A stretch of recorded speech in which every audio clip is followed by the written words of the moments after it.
Steve and Jill here. Hello. Welcome to the Land Academy Show, entertaining land investment talk. I'm Steve and Jack Butella. And I'm Jill DeWitt, broadcasting from the Valley of the Sun. Today we have James Beckman. I love doing member interviews, James, and I love what you had to say in the pre-show, and I'm looking forward to talking with you and maybe learning why Land Academy theoretically works for you, or maybe it doesn't. We were just saying, maybe it hasn't worked for you at all, and you're going to tell the whole world about it right now. Great, thanks. I don't know why I'm here. Yeah. So start us off with a little bit of background, how you found us, maybe what you did for a living before this or what you're doing now. I'd love to hear all about your experience. Sure. So I kind of came on, let me see, I live in Colorado right now. My wife and I moved here with our two kids when they were young enough. That was 3 years ago. And before that, I was doing software engineering, programming. I was working for a lot of startups. It was really fun, but I also got pretty burnt out doing it. When we moved out here, my wife transitioned to a different company. She loves it. I decided, I was like, man, I need to find something else. So I started looking around a lot, and I pretty quickly figured out that I think I wanted to do something with real estate, didn't know what. At one point, I ended up buying a house on auction online in another state. It was kind of a mess. And at one point, there's a local investors group, and a gentleman there, Dave Van Steenkist, I've seen his postings on land investors from the past. He gave a presentation on doing land. And I thought that this is really interesting. I think I was the only person that asked questions that whole presentation. Everybody else is much more like residential apartments. And this just spoke to me. It was really interesting. So he and I had this conversation. Somewhere along that journey, I found your group, Land Academy. And I really liked the fact that there was a community around it. That was the big deciding factor for me. I figured that education standpoint, I can get that lots of places. It's a starting point. I'm largely going to have to figure out a vast majority of this on my own, how it works for me. But that community aspect, it really spoke to me. Having people around me doing the same thing makes it a lot easier, a lot more fun. That's cool. So quick summary, used to do software in Colorado now, found this, and it's been a year and change since I joined Land Academy. Is this your full-time gig? This is now, yes. Great. And I did it solo for about a year. And then for the end of last year, beginning of this year, I partnered up with another Land Academy member, Steve McClacken. And he and I have been going on for about 4 months. And that's been really great. We're both doing well on our own. It was fun. And then we got together, and we've already gone far beyond where either one of us had been doing it individually. That's the exact same experience I had and have with Jill. Thanks. Together, I think we take this somewhere where I had no idea it could go. You were doing okay on your own.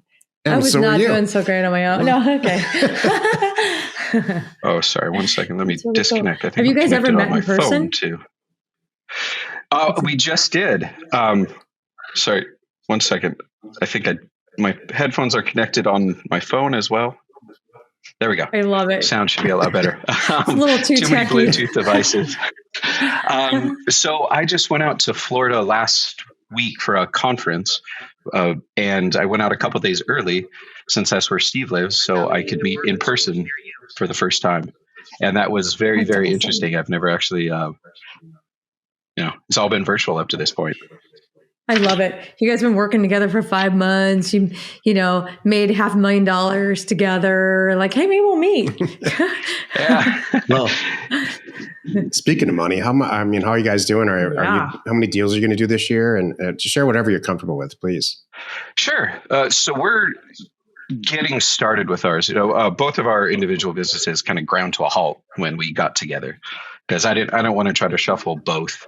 And then just that overhead of how do you communicate with someone?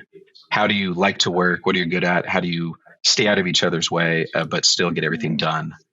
That has taken a lot of time, and we're still figuring out. I figure as long as we're working together, we're going to be learning that process.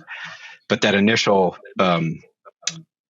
start to it all, it was a lot of time talking to each other. So slow to start, but now we have done I brought in, he brought in a couple deals that he had from his own. I brought in a couple deals he had, and we both had on our own. And then we just bought one property together, the first one, and a second one in closing, a third one, hopefully, that we're going to buy. Still figuring out if we really want to, if it's good enough for where we are at. So all told, I think we have 14 properties, I think it is. Great. And out of that, three in closing right now. And one of those is 8 parcels in one transaction. So kind of nice. Love those. That's great. So how much, can you share some numbers like how much you did last year, what you think you're going to make this year? What's your goals? Last year I didn't make anything. I had 3 properties. I sold them. They were a buy for 4,000 to 5,000 and then sell for about 13. That's but good. I chose the totally wrong agent to list with. He had a flat fee commission. So each of those were profitable, but not by much. I learned my lesson, luckily, early on. And this year, though, we'll be paying a lot in taxes, which is nice. So my favorite, the 8 parcels that was one transaction, I bought it for $90,000 all in with closing costs, and that was listed. Took about a month for him to get everything for agent with a Matio agent. Took him a while to get it going. Once he did, there was one weekend that they actually showed it, and they had, I think, 11 offers on various parcels, and one that was for all of them together, and for $220,000. So I went, Yeah. That's a pretty good one. Let's go with that. Yeah, that works. Yeah. Well, you're on your way to a 7-digit net income this year, if that's the case. So that would be nice. I mean, Land Academy is packed full of people that make no money the first year, make $500,000 the second year, and then the third year it's millions. Mm-hmm. What's important, and we talked about this in the pre-show, is like if you're into it and you have that vision and you see it and you see yourself in a comfortable that makes sense to you. And it's not like you wake up one day and you won the lottery and then your life is a mess. So I know it's painful that in the first or second year where you're really learning and it's like, man, I sent a ton of mail out. I'm still trying to figure this out. But if you're the right person for that, it will pay out. It sounds like you are. It's going to pay out really well. Yeah, I found out early on, there was at some point my wife had said, James, I haven't seen you this focused on something for a while. And I think that was about 6 months in. And I realized that there had been like an internal commitment where I went, I like this. I enjoy this. Yeah. I get to solve problems all day. I get to work with people. I get to work with technology. I get to work with something in the world. It's exploration. And I'm in. I know this will work. And it's just a matter of doing it long enough to get there. And then also, how is it going to work for me long term? And those are very personal questions that I have to answer. It takes time. Mm-hmm. A lot of spouses would say, should spend more time on me. Yeah. You're a little too focused on land and you need to be more focused on me. Yeah. She gets, we've gotten in the routine at night. I tend to, I'm more of a night owl. I kind of wake up at night. She's ready to go to bed. And so I'll approach her and be like, do you have 5 minutes? Let me condense it down so that I want to tell you, I want you to listen, but then let's cut it off so you don't get wound up. And also about 5 minutes on this, she's like, great. Do you have someone else to talk to about this? There's a valuable partner right there. Exactly. My wife's sick of this stuff now, but she likes the bank balance. Yeah. She's awesome. She's been really supportive in all this. That's good. Jill and I have so many rules about this. Not in the bathroom in the morning, right? Please. It's 5:05 p.m. Yes. No more talking about anything. I have a drink in my hand. You see this? Now is not the time. Or I have a drink in my hand. You have 3 minutes. Go ahead. That's true. I'm setting my watch. Yeah. And it's always me doing the talking. She doesn't care. I think that's the way it is with my wife and I too. Yeah. Yep. I get excited. Awesome. It's fun. Did you have any learning curves? I mean, so you came in, did you have any experience at all in real estate before you did that house auction? No. I guess vaguely. I remember growing up and my parents, I think, had a couple rentals. I remember going and working at them, but not really, it wasn't a family business. I hadn't owned anything. Right now where I am in Colorado, this is the first time I've like bought a house even for myself, just renting before this. So not really, but there was something about, I don't know, real estate that just really stuck with me. There's it's very tangible. There's that exploration geography aspect of it, which I really enjoy. It's super fun to look at maps and learn about an area, talk to people, hear what they have to say about it. But yeah, no real experience before kind of jumping into this full time. Which is good. You know, it's interesting because I think that's sometimes people are afraid of it, but I think it's a better thing because you don't have to undo any, things that you've learned. Because sometimes people come into our world, they're like, what the heck? I'm like, I know, just put your head down. Trust me, follow these steps. It will work. Yeah. There was definitely that learning curve, buying the first property. And I know I've heard you talk about it before, Jack. Someone at a party saying, how do you know? But how do you know? And I had that, thought in my head, how do I know that I'm buying at this? I looked at all the numbers and the numbers say one thing and then emotion comes into it. And I go, oh, but what if? So buying that first one was big. But then when I came to buying these 8 parcels for 90, I was like, nope, I know there's value in this. At minimum, I make 50%. And now I just kind of have to convince my wife of that.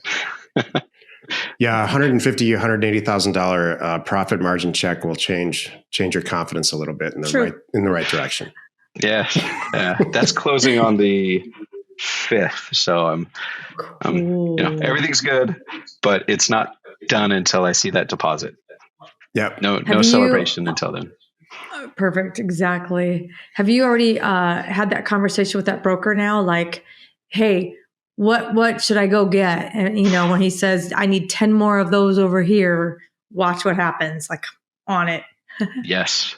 And I think that was actually how I found this one from a previous conversation. I said, what has been working well for you? And I kind of I skipped over a lot of the RGY test. And I said, let me try just and see what he's saying. Good. And let me try to work within that. It also made it really easy to decide where to send mail and sizing and all. I just said, he gave me my criteria. Let me try it out. And it worked well. Yeah. That's good. And now you got a great relationship with this guy. Yeah. So hopefully you guys can just, he can be your, eyes when you need him. Like I'm about to close. What do you think? I love having. How does it go with the Matio guys? Do they have territories? Yes, they do. They do. You can't go over a certain line or something. I don't know if it's how far they're willing to drive or if they divide it up on the map. But I just know, like my guys will say, I don't work over there, but I have call this guy. Okay, kind of thing. They've kind of handed me around when I had a couple in a county that didn't work, and they said, let me make an introduction. Here's the guy to go talk to over in that area. There's something about them. I think that I don't know if this particular community is drawn to them or what, but it seems like a lot of veterans and they just love land and some of them will show up on horseback and ATVs and really take these people out there. It's a lifestyle more than a job. They really do love it, and I, like us, I appreciate it's our that. lifestyle too. And it's not, sounds like it is with you too, or it's becoming that rapidly. Yeah. It's just, I just understand it for some reason. Do you drive your family nuts driving around the car? Like one of you has to navigate, one of you has to drive, and you should look at property the whole time? My oldest daughter, she's almost 7, and she, I love it. There was one day years ago, and I was talking about distressed properties, looking around, driving for dollars kind of thing. And so now every so often she's like, look, Dad, this is distressed property. I was like, yep, you got it, kid. And so I love it. Today, school was closed. So she was out. And the thing that she was really excited about, she said she wanted to set up a lemonade stand. I was like, let's make it happen. So she went out. I made the lemonade. She got all the snacks. Her pricing, I love this. She wrote this out herself, and it said, lemonade is $2, snacks are free. And I joked because I was like, let's get some salty snacks in there now. Let's do a little, well lost later. Brilliant. She made $10 all from our neighbors. She ended up even going around to the doors and knocking on our neighbors' doors to let them know that there's This is lemonade. Yeah. Great. There was I love it. think you She's can on her teach way. that. No, You can't teach that. You're just born with that. it was this like emotional high moment for her when she went and made it happen herself. It started to get really windy. She's out there holding everything down. And then we live where we live is a pretty quiet neighborhood, so not much foot traffic. So she drummed it up. Yeah, it was really cool. That's great. What's she going to do with her $10? She likes the process. There's not a whole lot of idea of the value of money yet, right? She knows it can buy things for her, but she enjoys, I think, doing it more than the actual outcome at this point. That's kind of true. That's totally you. Oh, she's a the sales deal process junkie. and the person. Yeah. This is good. Yeah. Oh, she's going to do very well in life. And the people part of it. And it's I like, don't know. my dad will manage the money. I don't care. I just made a lot of money. I just keep doing it again. They tell me to pick up the phone, so I do. I give her 2 years. She'll be answering the phones for us. Perfect. Hang in there, because we had a guy in Career Path, I think it was 2 or 3, I can't remember. His 16-year-old daughter found us and brought her dad in and said, "Dad, I know you're looking for something. We got to do this." So they were both in Career Path together. She's amazing. Yeah. So that's going to be your kid. Awesome. Watch. She was 15 or 14, I think. So cool. Oh, so for this year, are you about volume? Are you about just finding a happy groove? What are you guys trying to accomplish now? We've been talking about that. A lot of our conversations up to this point has been about process in the business, but a lot of it has been about values and where do we want to go. Cool. Steve and I share a lot of values, which is great.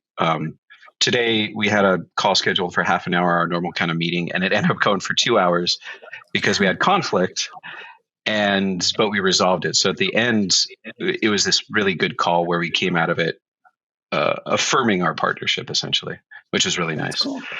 So part of that today was, what do we want to do? Do we want to volume certain monetary goal? And kind of came away from it saying that mostly we really just want to get the business processes down. So which we were thinking 6 months, we're going to kind of revisit and say, all right, where are we? We've got a good groove going on. What can we improve? How can we spend less time on certain things, add value? And then eventually, probably about a year down the road, really try to explore some more niches. My strengths lie in more, I think, coming up with a lot of ideas, and Steve's strengths lie with saying no, filtering those ideas. So it's a good balance. And right now I have to kind of push that down and say, no, let's stick to one thing and go forward with it, find that groove. And then in a year, kind of explore some more options. So I guess to answer your question, groove really right now. Okay. Work together well to the point where we can start to hand some things off and we feel confident in how the other person's going to work. That's cool. Do you have a CRM cranked up yet so you can cut down on your verbal communication? Not really. We've been using a combination open phone for just the calls. We haven't really been tracking many people. And then we've been using Trello for tracking kind of operations and deals. Okay. And Trello works fine for where we're at right now. Ultimately, I think we're already pretty much outgrowing it. It doesn't contain history. No, really, we want a database in the background and then be able to abstract out from that. Okay. Yeah. So you're kind of, with this amount of success, you're relatively new to Land Academy anyway. What was the speed, if any? Were there any real concerns you had in the beginning, or what was, did you have to get past anything to get where you are? Oh, yes. Mostly mindset, I think. And getting more comfortable with finances. I'd say the big three. I've never owned a business before. So how do I do that? Yeah. Getting my wife to see what I'm trying to do and to be not just support, but actually on board with it. Right. And the third one is the kind of the monetary aspect. I've been a W-2 employee for all my life before this. So it was really easy to go to work, whether I did a good job or not, I get a paycheck. And now with the thought that my efforts are directly correlated to how my business does, it's a big mindset change. Right. And then the other aspect was just also, how do I run a business? There's so many things I need to learn at the beginning, and breaking it down to just say, do this stuff this week, get it out of the way, set it up, move forward. Those are the big ones. And then also that very first deal, just actually like putting my own money into something. Yeah. And now that I've done it, after that first time, it was really easy afterward. I felt confident in. That's good. I'm going to make this work. Even if I make a mistake, I'm going to find a way to get out of it. That makes you feel so good. That's it. I tell you, we're at the point now where, and I'm sure if you're not already there, you will be soon. When there's an obstacle, you're like, yeah, like whatever it is, I'm going to overcome this. And there goes my competition. Because I know a lot of people that can't get through this stuff, whether it's, in a deal or just, running your own business, like you said. So many people like, oh, there's one credit card checkout processing hiccup and people are like, I'm out. And you're like, no, we're going to find another way. You just, and that's mindset. Power through. That's so good. Now you can do anything. Now you have it. Yeah. And now you know it feels too, that way. Yeah. Once you make that shift and you figure that out, if it wasn't land, you could do it with anything else. It's just, you sound like us where we choose land because it's the highest return that we could ever find. I could do this selling sunglasses, but I'm not going to make that much money on a sunglass like I make on land. So I love that. I used to look at people that had their own companies long before I did when I was a lot younger, and it seemed like their world was just beautiful. They had nice cars or whatever, houses or whatever. But I know now with age and with like working with my spouse and multiple companies and tons of employees and all that, everything's honestly really just perpetually taped together. You never wake up one day and say, you know what? This is awesome. Pat myself on the back and say, I did great. Never. I've never had a moment like that and probably never will. And so it's just, once you get over that too, it's why I'm bringing it up. It's like, you got to get over the fact that it's just a mess. Perfect. Raising children's a mess. Yeah. Having a house is a mess. It's just an organized mess at best. That was hard. I remember when you had to accept that about like in life. When is it going to be over? I'm like, sweetheart, it's never going to be over. That's it. When we die. That's like I love it. And I joke about it. Every time I go on a website like Bank of America or American Express and I get a 404 error page, I'm like, yes, it happens to the planet. It happens through American Express. Things break. It happens to us too. Sites go down. Stuff happens. It's okay. Yeah, that's so funny. I love it. What's interesting too is that I love what your point, James, about this Land Academy and a community. It's interesting. We attract that now, obviously, which is great. And that just makes our community more helpful and stronger. And then we have, and the partnership thing, we are all about, hey, we're in this together. And I love that you sought out a partner and you found a partner, and that is going to make your life so much easier. As you guys find your groove, you're going to figure out who does all this and who does all that. And you're going to get more and more comfortable. And then it's really nice when you get to our level where we don't even talk about it. Yeah, no talking. We know there's deals that go through. I know what I'm supposed to do. He knows what he's supposed to do. And we just look at the bank balance like, hey, that's like, wow, look at that. Like, yeah, that closed the other day. It's like, wow. I mean, back in the day, we had daily meetings, then everything for a long time. Yeah. And then, first of all, it wasn't even that organized. Every time something went wrong, we would say, hey, let's talk about it for 2 hours. Yeah. That's silly. And then it became, we got wise enough to do a meeting at 10 a.m. every morning for 5 days. And then it became once a week. And then we got Airtable. And now we just don't. If there's something really wrong, like we've owned a property for a year longer than we thought we would, we might get together and mix, but really not even then. Jill would probably just hire somebody else. And huge dollar. We're at the point too. We used to have a dollar amount limit. Like if you're going to spend over X on a property, we should talk about it. And now it's kind of like we don't even do that anymore. Right. And I just think that there's no way to accomplish that except time. Yeah. Time and experience. And that's hard for many young people, especially who aren't parents. they think this stuff should happen. And it sounds like you've got that lick because you have planning, you're doing planning sessions and process sessions and all that. But a lot of young people I've met are like, well, this 2 weeks, we should be rich by now. Oh, if only it was that easy. Yeah, we set up at regular meetings, and then on Mondays we go through like an agile process where we just, how did the business, what went well in the business, what didn't go well in the business, what can we improve? So it's just that constant small improvements, kind of Kaizen mindset, and that's helped a lot. But it's funny, one of the things that came up a lot was what didn't go well is our meetings are running too long. And I kind of finally had to point out, I was like, man, I think our meetings are going to run long for at least the first year, at least for 6 months, because we're figuring things out together. Yep. But it's fun because the first time we discussed, this property, it took an hour. And then the next time it took 45 minutes. And then it took 20 minutes. And now it's like 5, maybe 10 minutes. So it's just, we get better at it. And it's fun. And you start to learn that, how does the other person work? How do they think? You can anticipate a little bit better. It's good. And I think it's great too, starting out. You have another pair of eyes too. Like if you feel really strongly, like you'll find a great property, something awesome. It's always nice to have another pair of eyes to go, don't forget to check X. Oh yeah. Or no, I think that's a home run too. Do it.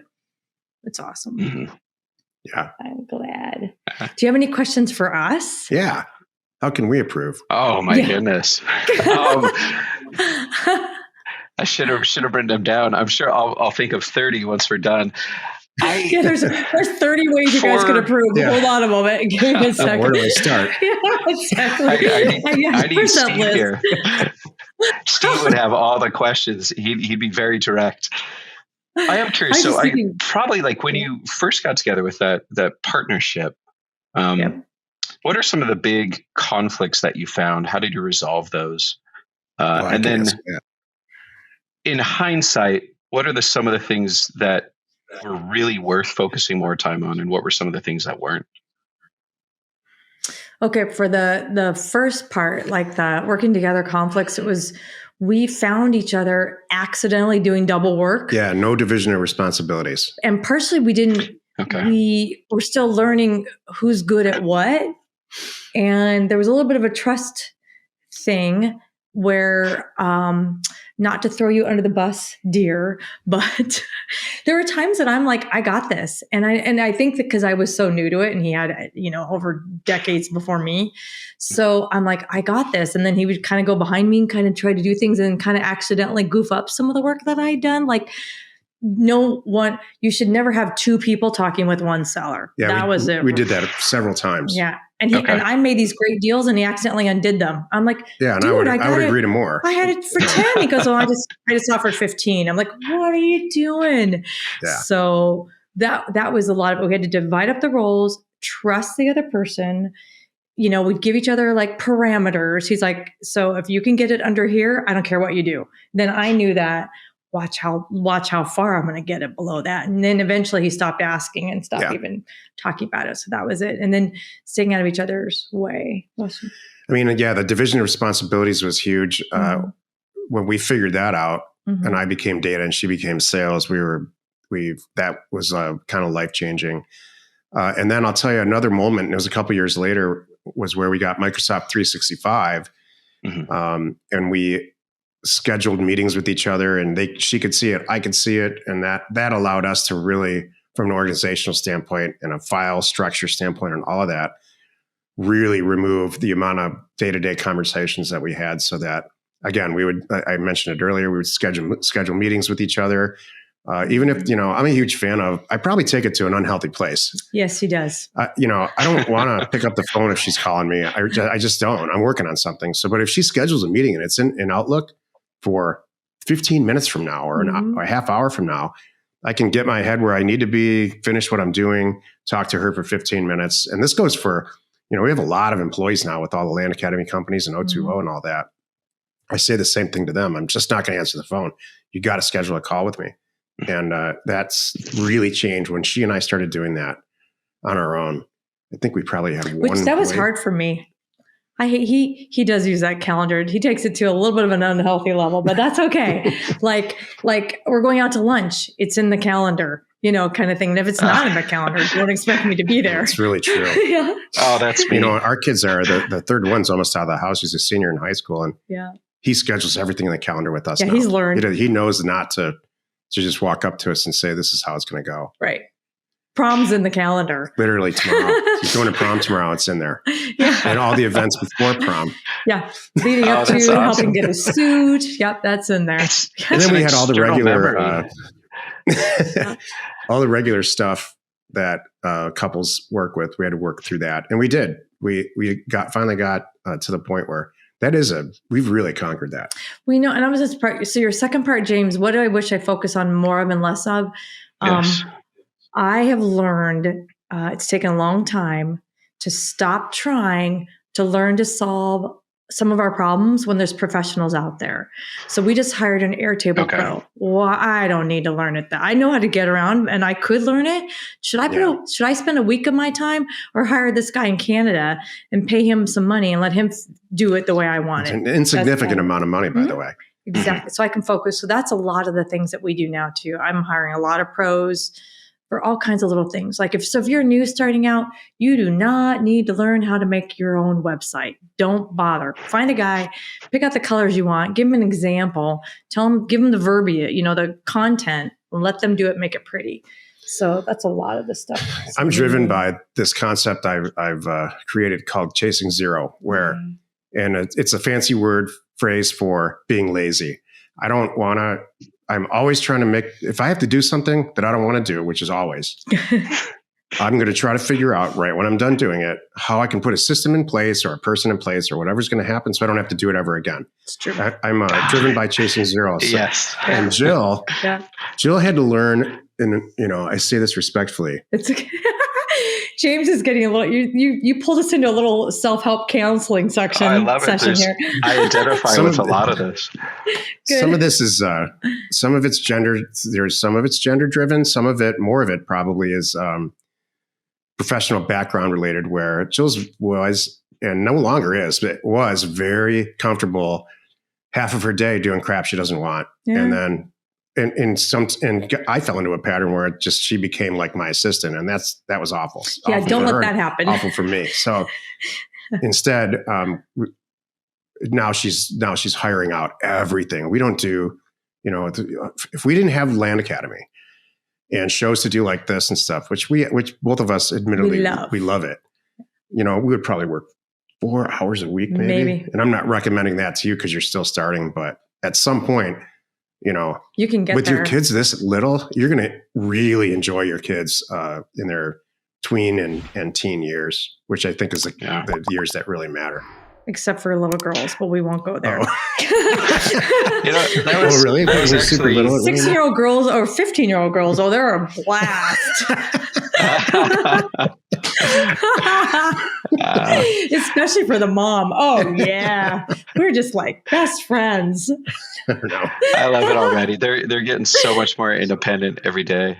That's one of the reasons things that spoke to me about this was I want to get to that point where it's an option for me to maybe just work 4 hours a week, but having being in charge of my own time, that was a big thing with kids.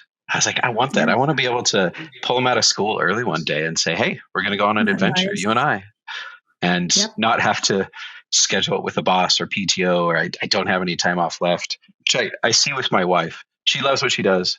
I'm so happy she is because I feel blessed because it allows me to do this and have that security, if you will, until this gets up and running. But yeah, that flexibility in time, I love that. I don't think I could go back now. I could go back to being an employee, but it would be hard. Be really hard. This is good, James. I remember when I had that mental shift too. I'm like, I can never go back. It wasn't very long that I realized I don't care what I have to do. I'll make money. And now you know how to do this. You know how to run to do stuff and buy things and get through stuff. So yeah, you're there. I value things very differently after doing this for a year too. Not just Land, but having to, it's that shift in mindset of looking at things differently from the viewpoint of an owner. And my time is very valuable. It always was, but much more so now. And I heard you say that it's almost like paying for experts. It's like buying your time back. It's totally worth it.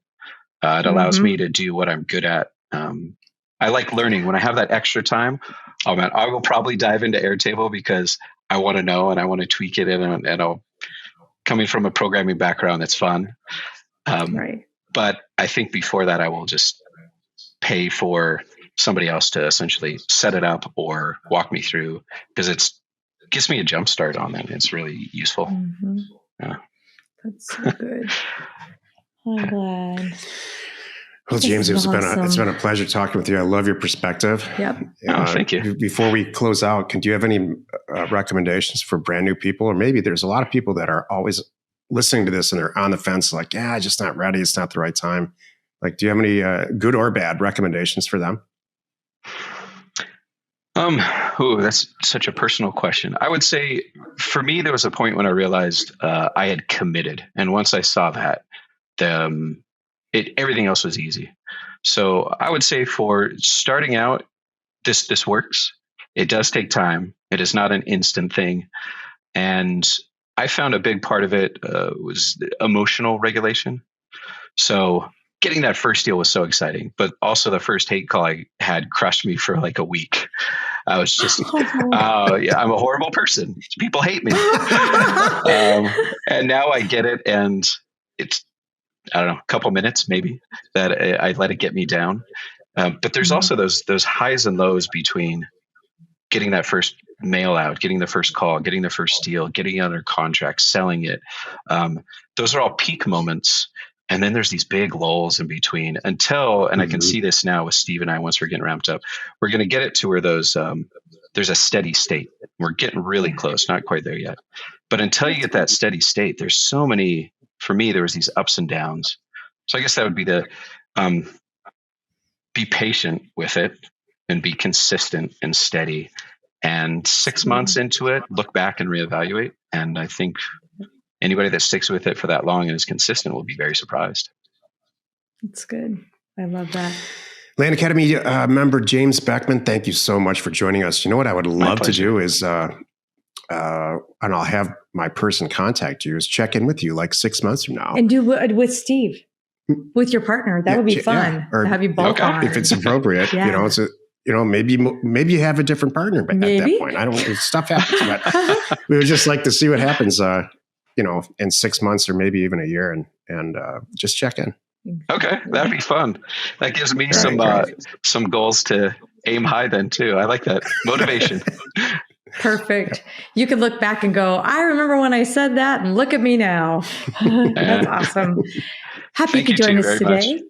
Thank you. 5 days a week. You can find us here on the Land Academy Show. Join us tomorrow for another interesting episode. You are not alone in your real estate ambition. We hope you find our content valuable and we appreciate your support. If you have not already, please check out our channel and hit the subscribe button. And your comments and suggestions help us to create the content you're here for. Hitting the like button helps to support our channel's algorithm and gauge your interest for future shows.